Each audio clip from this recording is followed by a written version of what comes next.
Como nós podemos entender as duas bestas de Apocalipse, a besta que emerge do mar e a besta que emerge da terra? Além disso, o número 666 se refere ao anticristo mundial? Ou será que esse número deve ser entendido de outra forma? Fica nesse vídeo até o final para você saber a resposta para essas perguntas.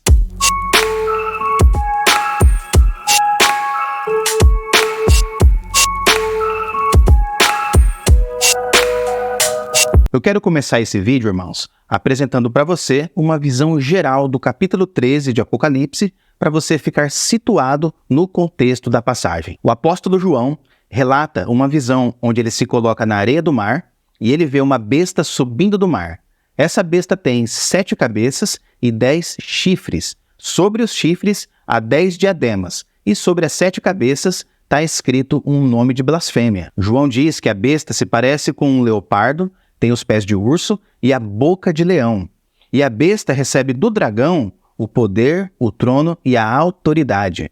Uma das cabeças da besta foi ferida de morte, mas essa ferida mortal foi curada, e isso gerou espanto em toda a terra. Por causa desse acontecimento, as pessoas ficaram maravilhadas e começaram a adorar o dragão e a besta, perguntando quem pode lutar contra ela. A besta então recebe autoridade para falar grandes blasfêmias contra Deus, contra o tabernáculo de Deus e contra os habitantes do céu. Ela também recebe poder para agir durante 42 meses. Além disso, irmãos, a besta também recebe permissão para guerrear contra os santos e vencê-los, exercendo poder sobre todas as tribos, línguas e nações. Diz o texto bíblico ainda que todos aqueles que não têm os seus nomes escritos no livro da vida do Cordeiro, eles adoram a besta. Em seguida, João diz que aqueles que levam outros ao cativeiro também serão levados, e aqueles que matam pela espada também morrerão pela espada. Na sequência da visão, João vê outra besta. Essa segunda besta emerge da terra. Ela tem 2 chifres, é semelhante a um cordeiro, mas ela fala como se fosse um dragão.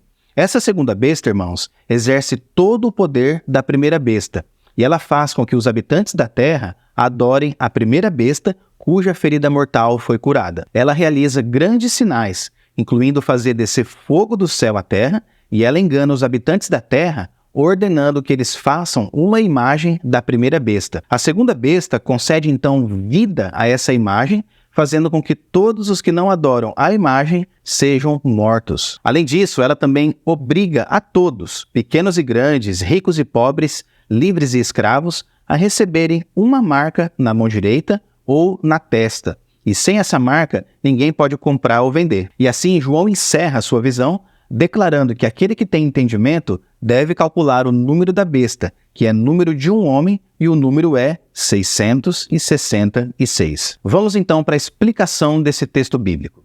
Irmãos, a besta que emerge do mar simboliza o Império Romano e o domínio que o Império Romano exercia sobre as nações gentílicas. É importante lembrar que na simbologia de Apocalipse, a palavra mar representa exatamente as nações gentílicas. Já as 10 cabeças e os chifres da besta se referem aos governantes e imperadores romanos. Os diademas falam da autoridade real que eles tinham, e os nomes de blasfêmia apontam para a adoração que acontecia dentro do império. Isso porque os imperadores eram considerados deuses e por isso eles deveriam ser adorados. João diz que a besta possui algumas características bem específicas e, de maneira interessante, a besta é parecida com os 4 animais que aparecem na visão de Daniel lá no Antigo Testamento. João menciona as características do leão, do urso, do leopardo e de um grande animal terrível. Esses animais representam 4 impérios históricos: o Império Babilônico, Medo-Persa, Grego e Romano. O Império Romano é representado pela besta do mar, e ele incorpora os elementos malignos dos impérios anteriores. Isso significa, irmãos, que o Império Romano da época de João, no século I, conseguiu ser pior do que o Império Babilônico, Medo-Persa e Grego. Em seguida, o dragão, que é uma figura do diabo, concede à besta poder e autoridade. Mas a besta recebe um golpe mortal na cabeça, mas ela consegue se recuperar. Isso simboliza a morte do imperador Nero, que levou o Império Romano ao desespero e decadência. Mas apesar do golpe recebido, a ferida da besta foi curada.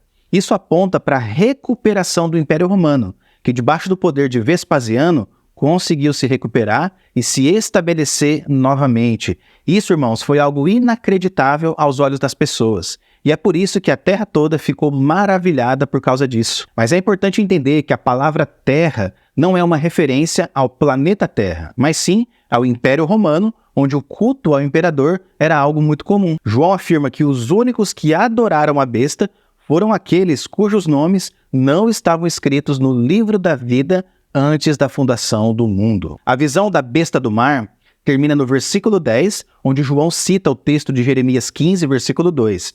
Esse texto é uma promessa de vingança em que o próprio Deus vai vingar a opressão dos inimigos contra o seu povo. Em seguida, João vê outra besta. Dessa vez, a besta emerge da terra e não do mar.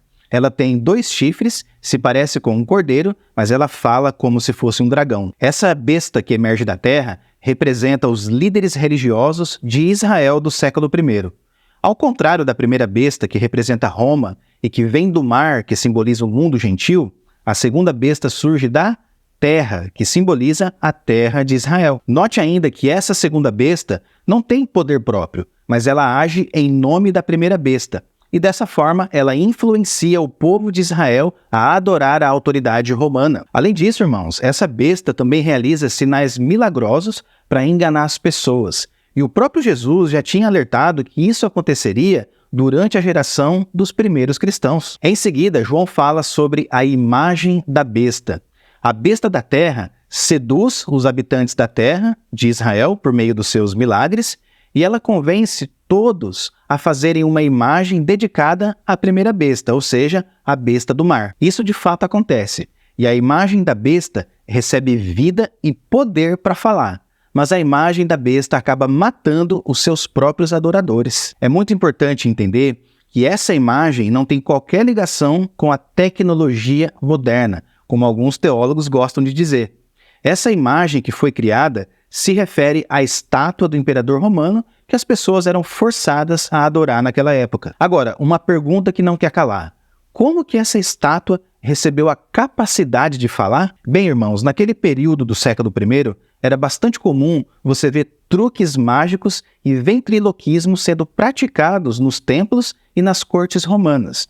Então, parecia realmente que as estátuas estavam falando ou se movendo. Aqui em Apocalipse, João usa a imagem da besta falando como uma metáfora para se referir a algo mais profundo. Ele está dizendo que os líderes religiosos daquela época enganavam as pessoas com falsas promessas e perseguiam os seguidores de Cristo. João não tem a intenção de dizer que a estátua do imperador falou literalmente. Em seguida, João fala da famosa marca da besta. É provável, irmãos, que essa marca seja uma imitação de algo que já existia na prática religiosa dos judeus. E aqui eu me refiro aos filactérios, que são pequenas caixas contendo textos sagrados que os judeus usavam na testa e no braço. No Antigo Testamento, Deus mandou os judeus guardarem a lei no coração, na mente, que é simbolizada pela testa, e nas ações, que são simbolizadas pela mão. Mas com o passar do tempo, essa prática se tornou uma coisa apenas ritualística, que não tinha mais o verdadeiro significado espiritual. Ou seja, isso virou uma prática externa sem a dedicação do coração.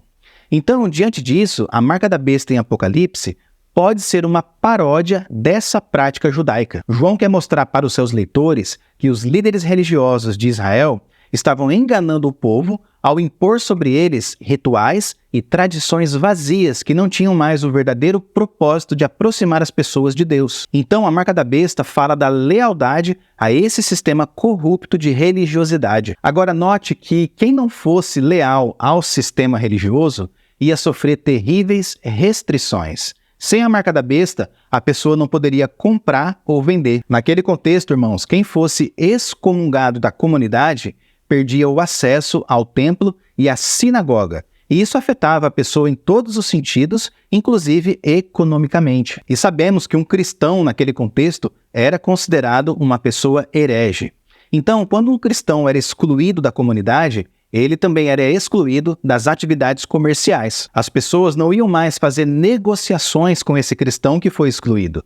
E como resultado, esse cristão passaria a enfrentar terríveis dificuldades econômicas. Em alguns casos, a situação poderia ser ainda pior. O cristão que era excluído da comunidade tinha os seus bens confiscados e destinados ao templo. Tudo aquilo que ele tinha conquistado, de repente, era tirado das suas mãos. Agora, por último, João fala do número da besta, que é número de homem, e esse número é 666. E ele diz ainda que aquele que tem entendimento deve calcular esse número. Primeiro, é importante entender que na antiguidade, os alfabetos não serviam apenas para escrever palavras, mas serviam também como um sistema numérico. No caso do alfabeto hebraico, cada letra tinha um valor numérico.